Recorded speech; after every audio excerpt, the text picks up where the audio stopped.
Bien, amigos, tenemos martes y a José Israel Cuello. Hay un tema obligado que va a ser el inicio y es la muerte de un amigo, compañero de toda la vida de José Israel Cuello y que falleció esta semana pasada. José le tocó el panegírico de Marcos Rodríguez, quien fuera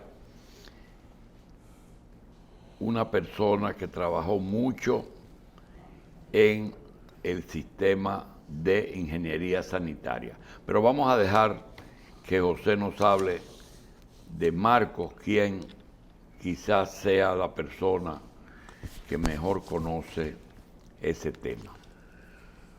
Digo, hace apenas una semana que nos referimos a la muerte de Marcos Vera Felipe. Y antes de ayer se murió Marcos Rodríguez Sánchez.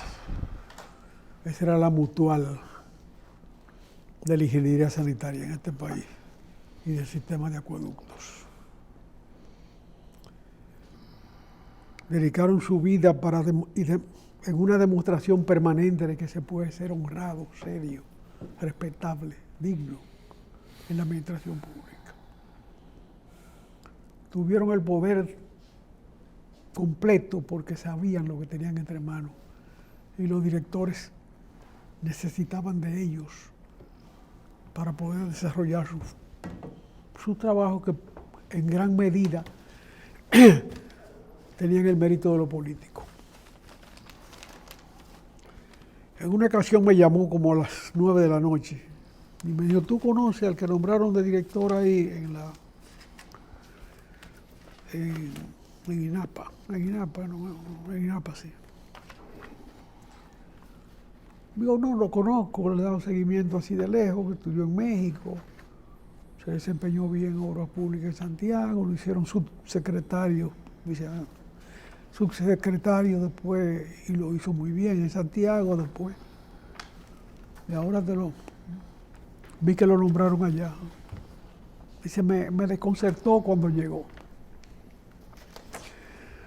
Digo, ¿qué pasó, Marco? Dice, bueno, yo le pasé los planos de las obras en curso. Me pidió, fue la primera persona que recibió, porque en la práctica yo soy director ejecutivo. Y le pasé los trabajos en curso. Dice, no, tráigame. No, al contrario fue. Le pasé los trabajos proyectados. Porque eso lo. Digo, ¿por qué tú seleccionas entre proyectados y en curso? Dice, bueno, porque cuando llegan eso es lo que le interesa. Y él me dijo que le buscara los trabajos en curso. Digo, pero explícame, desarróllame el concepto. Dice, no, porque los trabajos nuevos son los que pagan comisiones. Ese señor que nombraron ese día, hay que decirlo, es Eduardo Estrella, quien es hoy presidente del Senado de la República. El único que llegó a una función pública bajo la capacidad ejecutiva de Marcos Rodríguez, que no se interesó en los contratos nuevos. De manera que con ese criterio uno puede arrancar alrededor de esa vida ejemplar. Bien. Un amigo que fue inicialmente señalado como persona que trabajó en el proyecto Catalina, ya libre de toda sospecha, hizo un pronunciamiento esta semana. Me llamó la atención algo que dije, caramba, José Israel puede hablar de ello. Y se trata del hijo de Colombina Castellano y de Bernardo Castellano y de Colombina, que dijo que el tema del subsidio eléctrico estaba relacionado en algún punto con el presupuesto, el déficit presupuestario, y que posiblemente una de las dos cosas o no iban o iba a ser conflicto. ¿Cuál es la situación del subsidio eléctrico relacionado con el presupuesto? Bueno, el subsidio eléctrico lo da el presupuesto. No se puede quitar, eso es lo primero. Digo, debería quitarse. Ha pasado tiempo suficiente desde la privatización del sistema energético y de los traspiés que se dieron en que la parte de distribución volvió a manos del Estado. Porque hay que recordar que en el esquema de privatización el sistema eléctrico se dividió en 3 zonas en la distribución. Y 2 de ellas fueron ganadas en el concurso por Unión Fenosa, que tenía información privilegiada, porque había sido asesora de la Corporación Dominicana de Electricidad en los últimos 8 o 9 años. Y había dirigido estudios internos sobre el manejo de eso y las cosas que había que hacer, y fue de los que recomendó con fuerza la privatización del sistema, que ganó una participación en la generación, que son las plantas de Palamara y La Vega, y ganó 2 de las zonas de distribución. Bueno, se crearon los conflictos consiguientes de los cambios de gobierno y en definitiva terminó Hipólito haciendo una tontería de recibirle las 2 distribuidoras a Unión Fenosa y compensarlas, pagándole a Unión Fenosa cuando ellos tenían la obligación de hacer el trabajo y que pagar si se retiraban antes de tiempo. Varias no, 3 empresas por lo menos que participaron en el proceso de capitalización, como Unión Fenosa y los mexicanos que arrendaron un grupo de ingenios, cuando se retiraron o los retiraron, los compensaron. Y bueno, porque aquí se hacen cosas de ese tipo. Pero vamos a lo de hoy. Lo de hoy es que el PRD, que se cambian las letras, se cambian los nombres, se pone falda a veces, pero en definitiva es el PRD. Yo digo que el PRD existía de la era de Trujillo, porque Marrero era PRDista, tú sabes. ¿Quién? Marrero Ariste. Era PRD. Ah, sí, el alma Marrero. Pero eso es porque parecía, él tenía el temperamento. El arquetipo del PRD. Sí. Porque la militancia política no se puede... No. Un social cristiano es un social cristiano. Tienes la línea de Maggi, que dice que eso es tan raro que hasta caminando tú a veces conoces a los militantes y hablando y todo. Sí, un cívico, un cívico. El cívico es cívico, es reformista, balaguerista, hasta hablando y la ropa y todo es así. Sí. El PRD hasta en la calle se conoce caminando. En la calle. Conduciendo un vehículo. En la iglesia. Sí. En la iglesia, en las escuelas. Y no hablemos de los partidos de izquierda, que uno lo identifica.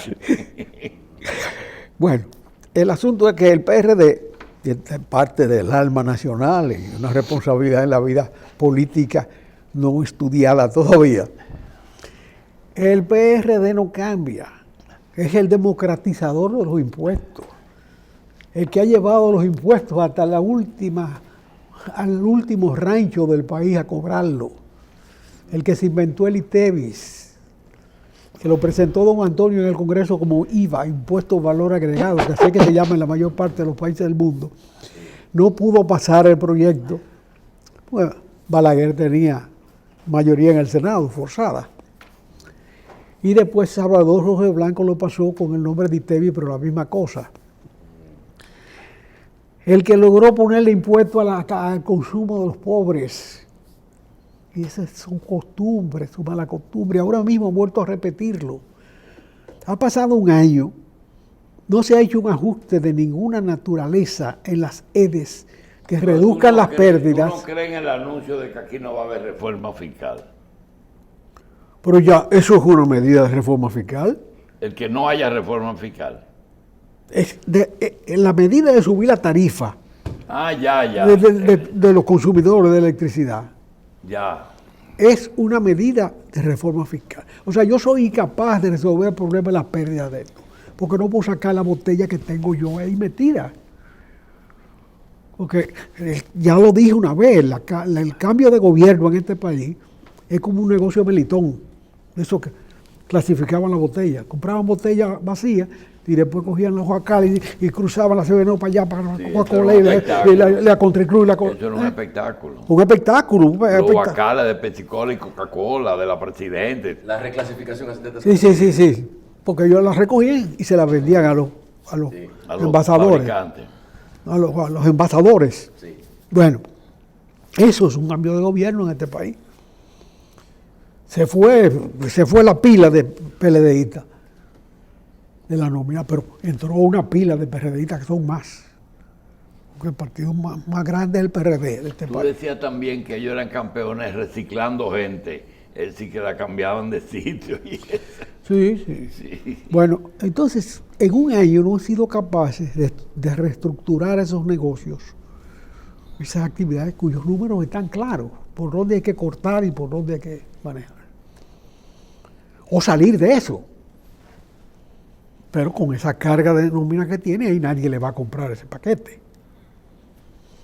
Ellos concentraron las pérdidas en la distribución y las ganancias en la generación, a tal extremo que siguen haciendo contratos a precios altísimos, ahora con la energía renovable. Toda esa gente que está montando energía renovable para suplir el sistema, tiene contratos de favor y contratos sin licitación. Eso es el PRD en el poder. Eso no es culpa de don Antonio, del otro, no. Esa es la naturaleza del PRD. Bueno. Entonces el partido del pueblo, dicen ellos, eso está en su himno, y siguen estropeando a las masas más sencillas del país, a los más humildes. Bien. Ingeniero Cuello, usted hablaba de lo de las reformas y ahora que ustedes dos están aquí, uno dice, oye, pero este país sobrevivió muchísimos años sin impuestos que hoy se consideran imprescindibles. Entonces, después hubo un desarrollo a la par con el aumento en la capacidad de captación fiscal mediante ITEVI,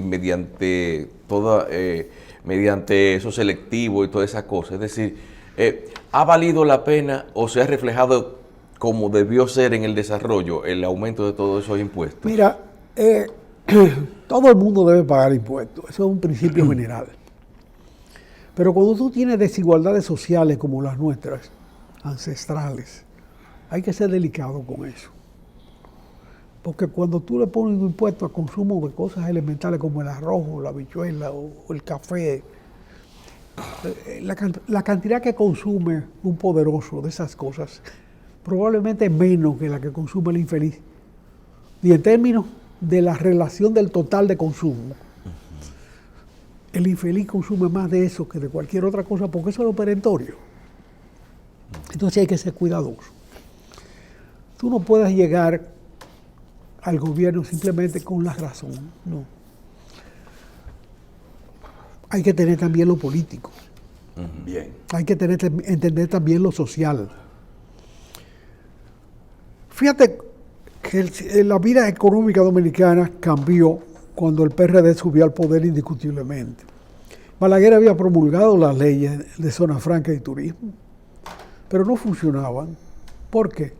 Porque la moneda tenía un desfase en su variación, en su capacidad de compra, en su valor real. Y había que ser guapo para desaguar ese déficit que se había ido acumulando con los años. Bueno, el PRD llegó y con la mayor frialdad del mundo desmontó eso. No el primer gobierno del PRD, el segundo, el de Jorge Blanco. Que no era un gobierno del PRD, había muchos capitaleños ahí. Bien. Yo quiero repetir una frase que durante muchos años repetía Machi Constant aquí, cuando se refería a lo que decía su papá cuando quería hablar. Él decía, porque tenía acento de cocolo, Dice, yo va a decir el mío. Ahora, yo tengo un comentario que no es verdad, que lo debo hacer yo. De los dominicanos que han tratado el tema haitiano, José Israel es uno de ellos. Y creo que el dominicano vivo, que tiene más conocimientos y conciencia del tema haitiano, es José Israel. Inclusive, de las pocas obras que él ha escrito, tiene una o dos sobre el tema, hasta un diccionario creol, creo que editó allá en el taller. Yo quiero plantearle a José el tema y que él nos ayude a dar la interpretación que parezca más correcta, tomando como norma que un científico izquierdista norteamericano de nombre Noam Chomsky dijo que hay estrategias de manipulación mediática y dijo que distraer es una, evitar que la gente se fije en los temas importantes, crear problemas para después traer soluciones, gradualidad, imponer normas inaceptables poco a poco para evitar revoluciones. Diferir, es más fácil asumir un sacrificio futuro que uno inmediato. Infantilizar, tratar a la gente como si fueran niños. Idiotizar, hacer creer que ser estúpido, vulgar y mediocre es una moda. Emocionalidad, fomentar que la gente sea más emocional que crítica. Y autoculpabilidad, hacer que los individuos se depriman inhibiendo sus acciones. Eso dijo Chomsky y aparentemente no tiene nada que ver con el problema haitiano. Pero en los últimos días han ocurrido eventos que merecen que José Israel no se vaya hoy martes, porque el próximo ya quizás los acontecimientos hayan avanzado mucho más. El presidente de la República, en forma inexplicable, suspendió su asistencia a una cumbre y su vocero dijo que se debía al problema haitiano. Las redes traen cosas, a veces repeticiones de los medios y a veces personas que escriben cosas. Gobierno dominicano entre la espada y la pared ante un posible ataque en Haití a causa del rescate de los americanos secuestrados. Reunión urgente en Palacio de República Dominicana para tratar asunto haitiano. Altos mandos militares en ruta a la frontera. 11,000 militares dominicanos están apostados lo que puede suceder en Haití. Cuerpo élite Delta de Estados Unidos se encuentra en la frontera. Haití al borde de una hecatombe en cualquier momento, tropas extranjeras en posición de guerra por americanos secuestrados, y la quinta flota de la Armada Americana se apresta a atacar a Haití. Algunas personas escriben cortitos en las redes, dicen, la invasión haitiana es tan grande que ya incluso tienen bajo su mando el control del registro civil de la República Dominicana. Observen esta cédula, los haitianos ya están desplazando a los dominicanos en su propio territorio. Poco a poco se están unificando, y yo les digo que las potencias extranjeras que quieren esto, porque no se unifican con Haití. ¿Por qué no se unifican con Haití? Sabrá Dios cuántas cédulas habrán así y así habrán regadas por ahí en manos de extranjeros. Lo penoso es que ya han desplazado nuestra mano de obra nacional y tienen todos los sectores públicos y privados de nuestra economía, formal e informal, construcción, domésticos, transporte, vendedores informales, ambulantes y agricultura. Todo eso se dice, no necesariamente, vuelvo y digo, uno no dice lo que quiere, sino lo que cree y lo que la gente repite. Esta cosa ya José Cuello la ha aclarado muchísimo. La vía de resolver el problema haitiano, tanto a nosotros como a la comunidad internacional, lo ha dicho 1000 veces, es ayudar a desarrollar Haití en Haití. Y por eso siempre él ha hablado bien de la zona franca que se encuentra en Dajabón. Pero parece ser que Canadá, Estados Unidos y Francia prefieren que el problema haitiano se resuelva aquí. Bueno, ellos tienen su criterio, pero hay un problema importante. La globalización cada vez más es una realidad. Pero es cada vez más una realidad. Sin embargo, ahí está Inglaterra y Francia peleando. Eso no le luce a gente vieja. Par de naciones formadas con instituciones poderosísimas, fuentes de los dos esquemas democráticos de gobierno más vigorosos que existen en el mundo hoy, referencia para todo el mundo, ni que discutiendo por la pesca. Porque ¿en qué espacio se puede pescar de noche entre un francés y un inglés? Señor, eso da vergüenza. Sencillamente da vergüenza. Para mí, la Segunda Guerra Mundial terminó, ¿tú sabes cuándo?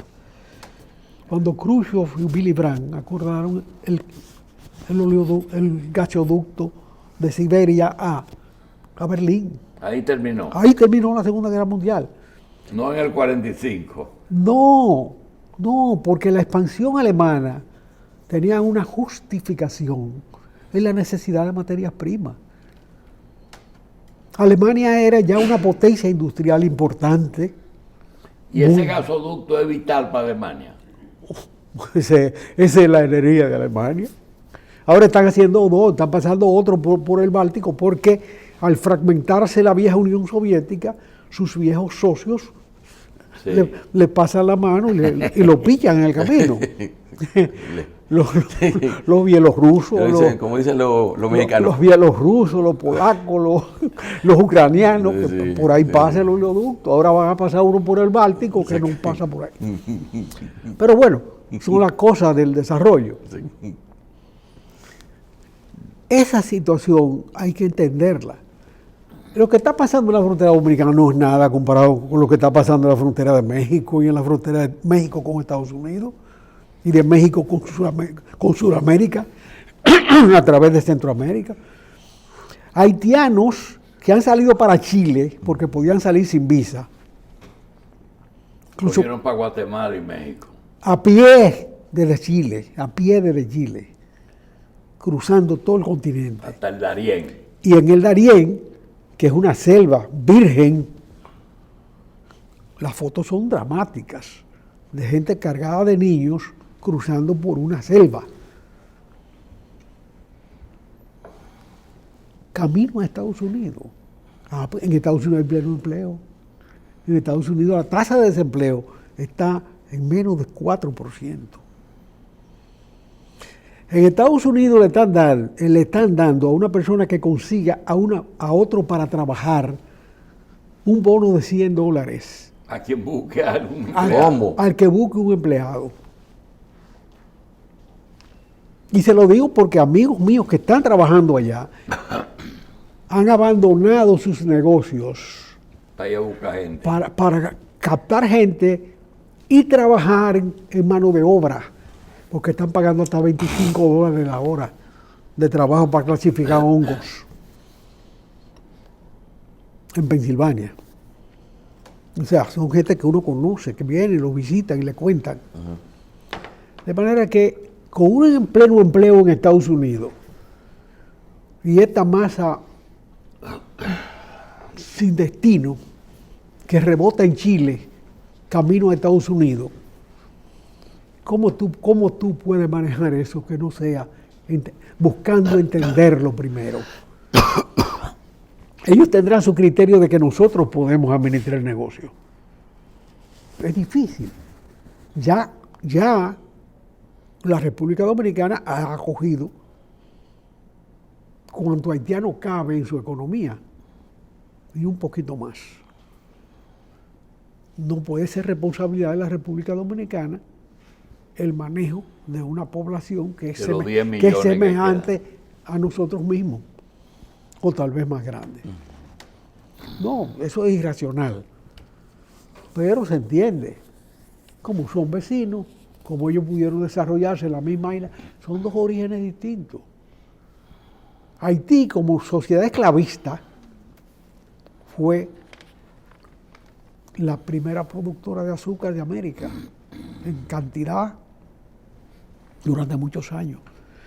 Con ese sistema, eso no ha funcionado de otra manera. Cuando Trujillo murió, Duvalier gobernaba a quien había puesto Trujillo y sostenido en el poder. El Producto Interno Bruto el de Haití y de la República Dominicana era muy semejante. Hoy no es comparable. Sencillamente no es comparable. Mientras Haití ha tenido un proceso involutivo, la República Dominicana ha tenido un proceso evolutivo. No hay que desglosar los componentes de esos procesos. Simplemente ahí están los números. Si en un periodo de 60 años, desde el día que murió Trujillo hasta hoy, se ha producido ese desbalance, es lógico que los haitianos vengan para acá, porque es la misma tierra. La frontera es un hecho político. La frontera ni siquiera tiene una naturaleza de tal. No. Es más, se trazó en reuniones internacionales. En Risuy, en los tratados, el Basilea, y el de España, de Godoy. En esos tratados fue que se trazó esa frontera que condiciona la existencia de todos los que vivimos en esta isla. Ahora, ¿qué va a hacer Estados Unidos con Puerto Rico, por ejemplo? Ya a Puerto Rico le sobra, porque ellos se lo quitaron a España para tener una línea de depósito de carbón que le garantizara el curso de los barcos para la Primera Guerra Mundial. Ese fue el objetivo. ¿Y una base? Bueno, y una base militar que garantiza eso. Pero ya los barcos de carbón no existen. Ya eso no es necesario. Ellos no necesitan Puerto Rico, ellos les sobra. Eso es una molestia eso. Bueno, Estados Unidos hubo un momento que se proclamó un imperio, ahora le da vergüenza recordarlo. Y está encogido. Bueno, pero si su economía crece más eficientemente que la otra, es lógico que la migración vaya para allá. La Carta de las Naciones Unidas de los Derechos del Hombre, que se firmó en la segunda Asamblea General de las Naciones Unidas en París en 1948. La delegación la presidió Joaquín Balaguer. Y yo he dicho de manera caricaturesca que esa declaración Balaguer la cogió y dice, y aquí está todo lo que yo debo violar para gobernar. Bueno, sí, pero es una caricatura. Pero realmente la firmó él. Él fue el presidente de la delegación. Establece el derecho a la migración. Todo el mundo solo firmó Estados Unidos. Esto lo firmaron los 53 naciones que participaron en la Constitución de Naciones Unidas en San Francisco. Sí, pero el tema es que ahí está el ejército dominicano en la frontera y Estados Unidos con un librito que siempre lo saca, el mismo librito, y es proteger a sus ciudadanos. Eso lo usan en todas partes. Sí, pero vamos para la cosa en qué estamos. Bien. ¿Qué es lo que está pasando en Haití? En Haití no hay autoridad, En Haití se ha disuelto el poder político y están gobernando en la calle 2 o 3 gente de la vida espontánea, de lo común. Si no hay gobierno, yo gobierno este pedazo. Porque un orden tiene que establecerlo alguien. Así es. Ahora bien, ¿qué capacidad tiene esa gente para organizar un ejército y venir para acá? No. Hay la necesidad de cada persona de ganarse la vida. Y si usted tiene que llegar a Chile, y lo hace, para de ahí cruzar a Estados Unidos, lo que es una inmensidad, lo que es una epopeya, cruzar la frontera con la República Dominicana es una tontería. Porque eso es como cruzar de un barrio a otro, aquí en Santo Domingo. Esa es la realidad. La gente necesita vivir. Y los países que están bien y les preocupa el problema no tienen por qué dárselo a otro, sino tratar de resolverlo.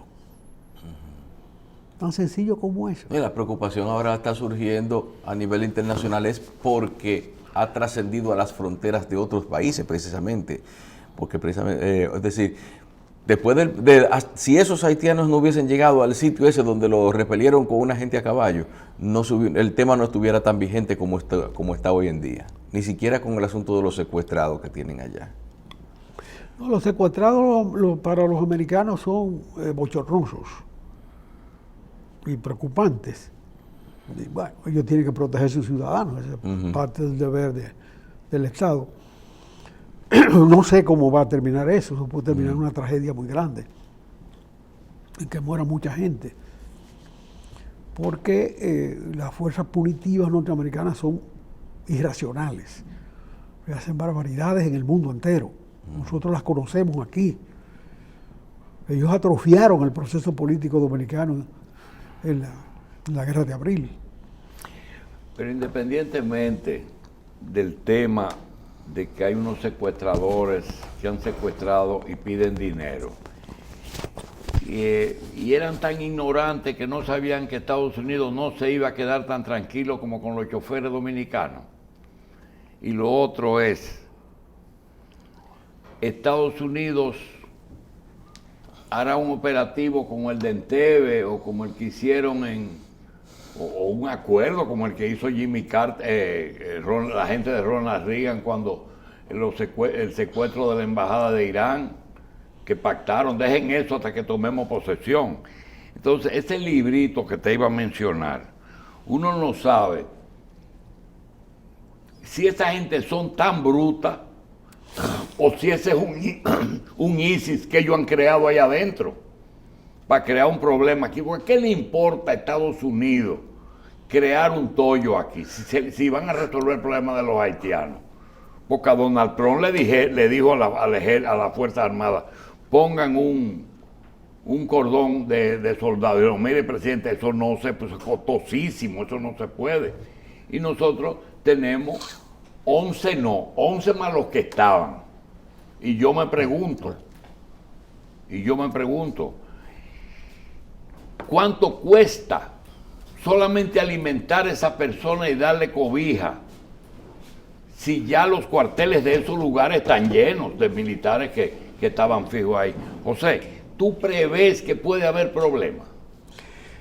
Óyeme, lo que es banda, lo que son bandas en las ciudades desorganizadas de Haití, no están interesados en problemas fronterizos, están interesados en el cheleo interno. Ya. Ellos lo que tienen que coger es un rico haitiano y quitarle unos cuartos.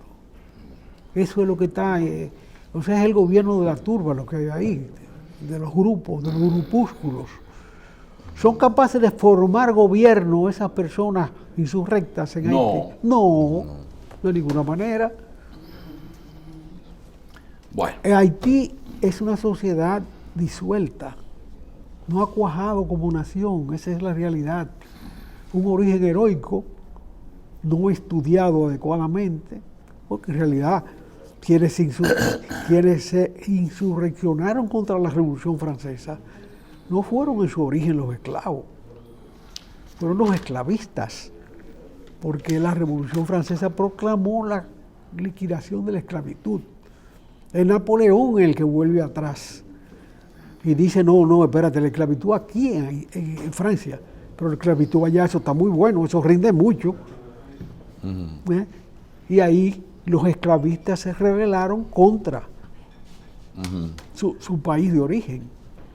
Esa es la realidad de la independencia haitiana, que tiene todos los méritos, porque la abolición de la esclavitud debe ser una meta del hombre. Todavía hoy existe esclavitud en el mundo. Eso no tiene sentido. Bueno, Sí. Bien, pero también con respecto a lo que usted dice, el fenómeno de que en un momento determinado el PIB de Haití y de República Dominicana eran semejantes, en un momento en que habían dos dictaduras, una en cada país. Entonces, no un hecho que revela que la estabilidad en Haití tiene que ver necesariamente con un régimen, no vamos a decir de fuerza, sino unificador, por la buena o por la mala. Mira, las sociedades disueltas se parejan con fuerza, no solo con razón. Las razones pueden ser metas, pero la razón no surge del caos. El caos solamente se yugula con cajeta. Pero ya esa etapa pasó en la República Dominicana, en Haití no. Haití sigue siendo un país disgregado. Este era un país disgregado. Aquí se vivía de una guerra civil en otra. Y esa es la realidad. bueno. Bien. José, vamos a ver qué pasa. Vamos a una pausa.